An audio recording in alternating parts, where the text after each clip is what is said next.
तो पिछली वीडियो में हमने ये देखा हुआ है कि de Broglie ने मैटर वेव का कॉन्सेप्ट दिया है। उस मैटर वेव के कॉन्सेप्ट के according every moving particle has a wave associated with it. तो जिसको हमने कुछ इस तरीके से समझा है कि if a particle is moving then there must be a wave associated with it and the wavelength of this matter wave is given by this de Broglie formula.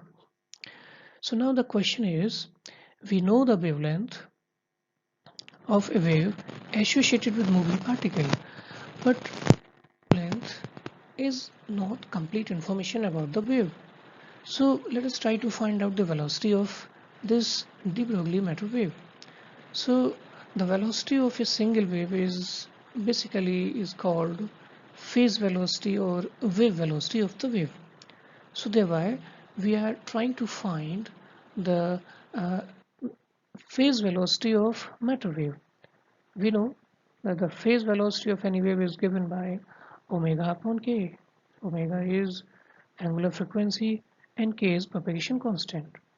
So putting the values of omega and k in terms of the particle mass and the de Broglie wavelength, so this relation can be found from here. Here E is actually according to Planck's law and E equals to mc square is according to relativity relation, Einstein relation. So from these two relations we found that h equals to mc square, nu is frequency and omega is angular frequency and omega is 2 pi nu. So putting the value of nu here, we can find the value of omega. So omega comes out to be 2 pi mc square upon h. Now we can find the value of k. K is propagation constant, which is given as 2 pi upon lambda. Lambda is de Broglie wavelength.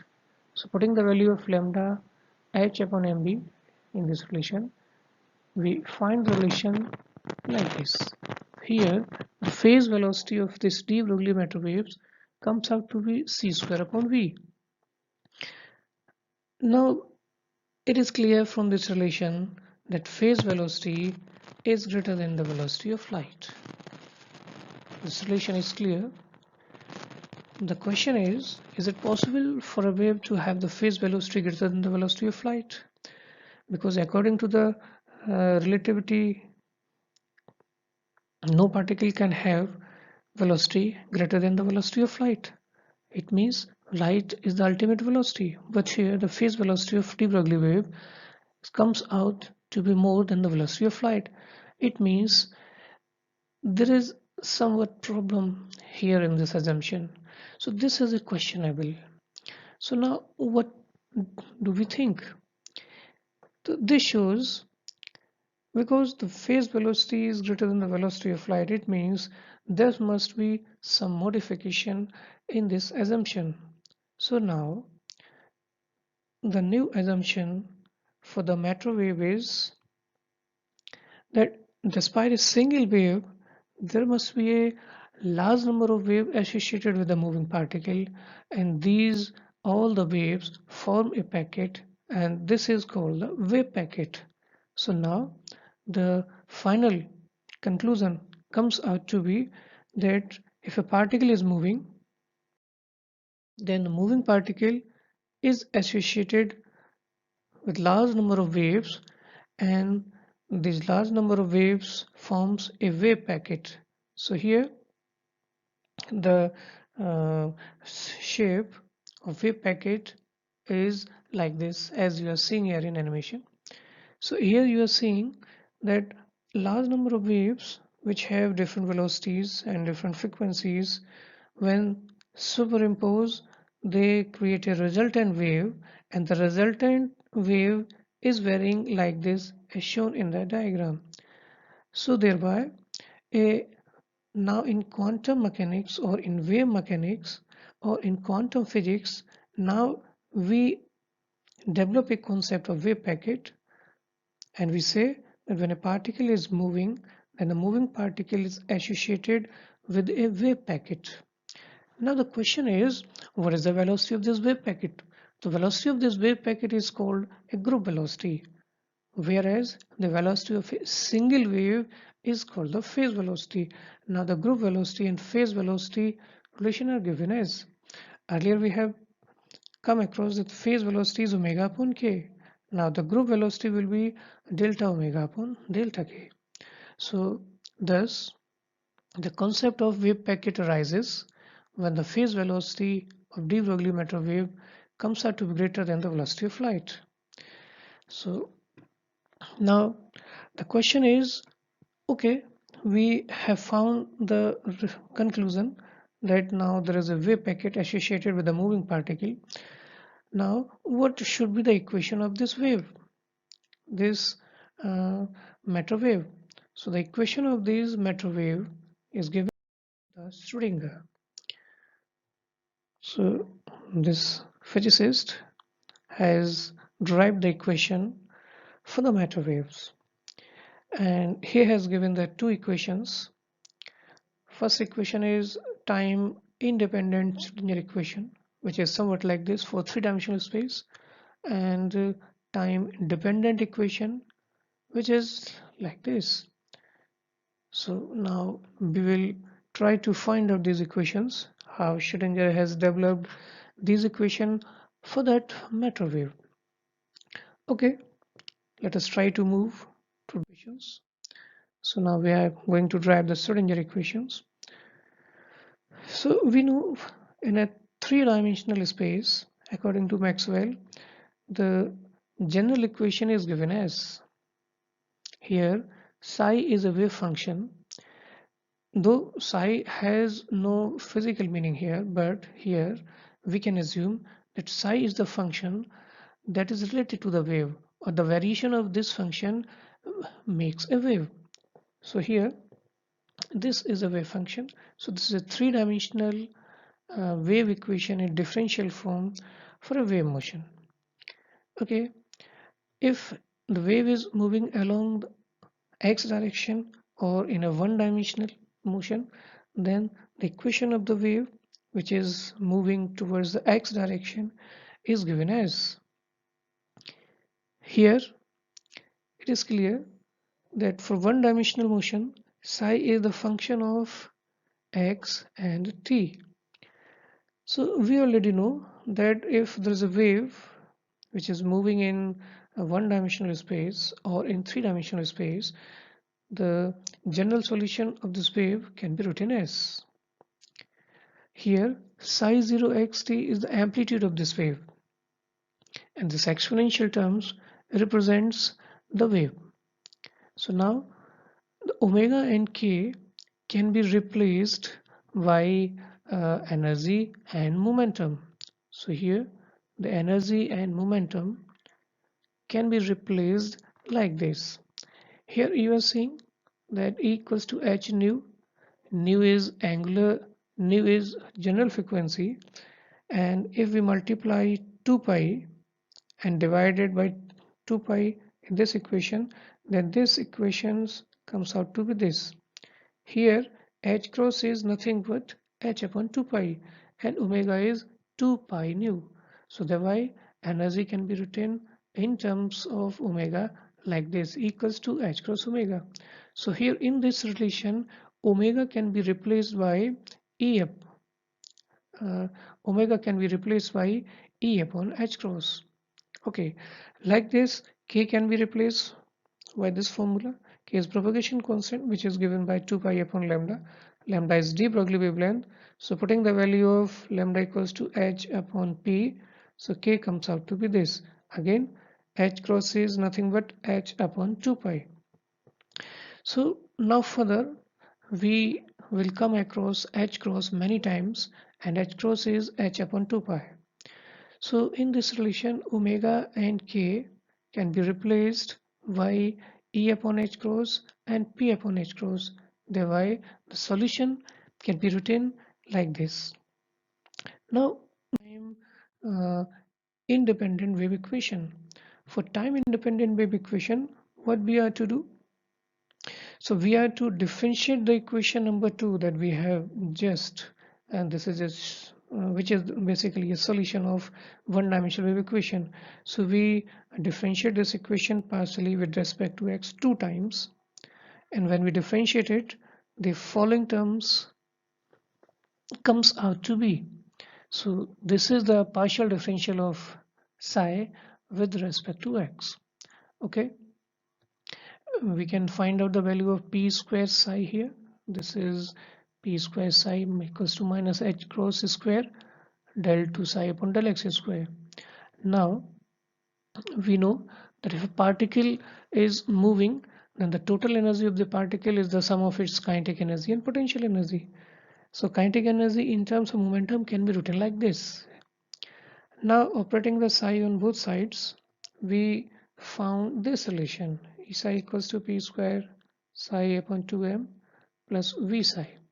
So here p square psi has already been found from equation 3. So now putting the value of equation 3 in equation 4, we get the following relation. So this equation is basically Schrodinger equation for one-dimensional Schrodinger wave equation, one-dimensional motion, and which is time-independent wave equation, because psi explicitly is not the function of time here. So if we are to write this equation for three-dimensional motion, so we will write it like this. So for three-dimensional space, del 2 upon del x square will be replaced by psi square. Now the remaining terms would remain same. So thus this equation is Schrodinger's time independent wave equation. Thereby we find the time independent wave equation. Now we have to find the time dependent wave equation. So we are not to do anything much. Whenever we have to find the time dependent wave equation, we again differentiate the equation 2 with respect to t partially. So this will be done like this. So time dependent wave equation can be derived like this. So equation 2 partially can be uh, differentiated with respect to time like this. So this is a differential of psi with respect to t. Partially is this. Here we can find the value of E psi, and now again the putting the value of E psi and p square psi from equation 3 and 4, 5, we get this relation. So this is Schrodinger's time dependent wave equation for one-dimensional motion. For three-dimensional space, the above equation on rearrange will be, so we have rearranged this term, which is right side, we have flipped it towards the left side, and now the equation comes out to be this. So this equation is basically the Schrodinger's time dependent wave equation for three-dimensional motion. So thus we found both the equations of matter wave given by the Schrodinger. So whenever the wave function explicitly doesn't depend on the time, then that equation is termed as time independent wave equation. But in this relation, the wave function depends on the time explicitly, and thereby this is a time dependent wave equation. Now let us try to find out what. So now the question is, what is this wave function that Schrodinger has used in both of his equations? So basically, there is no physical meaning of this wave function in general, though this function has complex nature, but it has no physical direct meaning. So the real meaning of wave function was described by Max Born in 1926. So Max Born described the wave function such as that if we square the amplitude of wave function, then this value represents the probability of finding the particle in unit volume, or in other words, we say that this is a probability density. Thereby, the square of the amplitude of wave function represents the probability density, a probability of finding the particle in unit volume. So this is the physical significance. So now what will be the probability of finding the particle in whole universe? So if we try to found the particle in the whole universe, then the particle must be somewhere. Thereby the probability of finding the particle in whole universe must be 100%, or the maximum probability is always 1. So thereby if we find the probability of finding the particle in whole universe, then the probability must be 1. So this condition is termed as the condition of normalization, and every wave function must satisfy this condition. And that wave function which satisfies the condition of normalization is a valid wave function. Okay, so now our aim is to know about the wave function or the property of the wave function. Whole quantum physics depends on this wave function. Everywhere, the every particle which has the wave packet is associated with the wave function. So let us try to find out the properties or characteristics of this wave function. So the first characteristics is the wave function is a complex quantity. It has the complex nature. Only therefore we can find the amplitude square, which is the basically the product of wave function with its complex conjugate. So now the second is this function is a quantity whose variation make a matter wave. It means is the wave function is the quantity. When this varies, this makes a matter wave. So this is just a representation of matter wave. Now the other and very important property of the wave function is it should have a single valued, finite and continuous in the entire space of the system. If it is not finite, single valued or continuous, then the particle may not exist, because if there is a particle moving, then there must be a wave function associated with it. So thereby this wave function must have a single value, it should be finite, and it should be continuous in entire space. And the last property of this wave function is the wave function is a normalized. Normalized means the wave function, the particle must exist in entire space, and the probability of finding the particle in entire space must be 1. So these are the following characteristics of this wave function. So this is all about this wave function.